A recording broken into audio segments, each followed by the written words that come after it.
So if you're like me, you're an owner of the OM651 engine, and that engine for me is in a 2014 Mercedes Sprinter.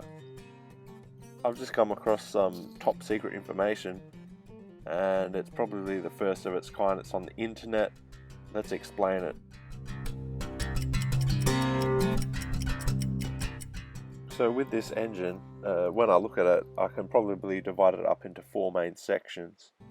These sections I'll talk about further on in the video, but what I'm trying to say is you start at the beginning and you work your way forward in stages.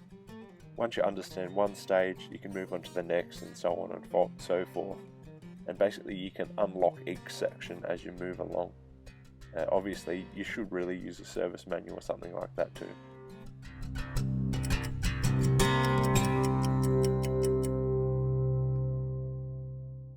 Okay, listen up. These are the 4 stages that I'm talking about. We start with the intake and emissions section, then the exhaust and turbocharger section. From there, the engine head and the engine top end, and then the bottom end section of the engine and engine removal. At that point and that point forward, I have no idea where you go from there. It would be an absolute mystery. I have no clue.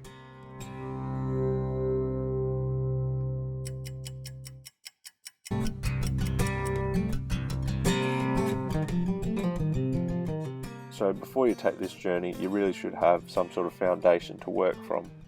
You should be interested and pretty good at doing general service work, such as changing the fluids and the filters.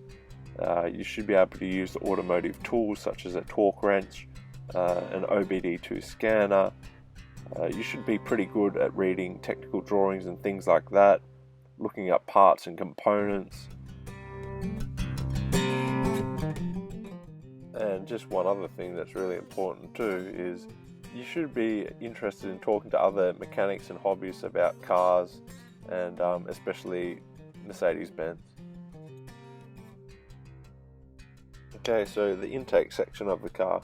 For me, this is probably the very beginning, and it's a good start. It gets you in the engine bay and it gets you sort of working on the car. I've made a few videos about it already. I might make a few more, but it's a great start to sort of get your hands dirty and get yourself working with the engine.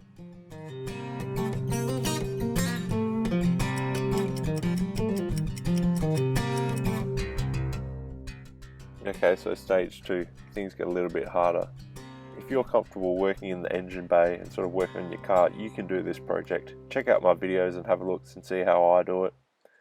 You should be familiar with the service manual, and you should be able to tackle the turbocharger and exhaust section. At this point, Mercedes-Benz will suspect you of doing your own service work. This could go either direction.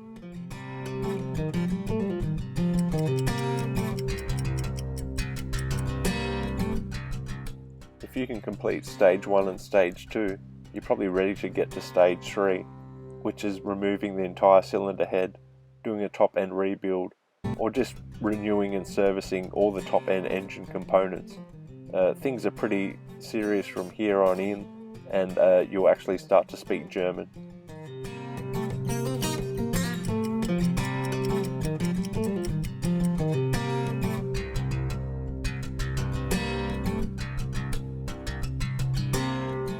Okay, so stage 4, engine removal and overhaul.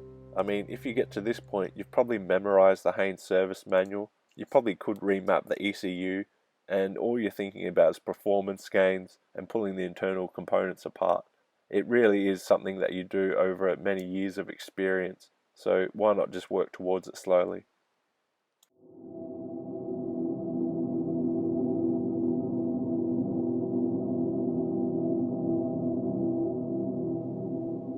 It's unknown if this level even exists.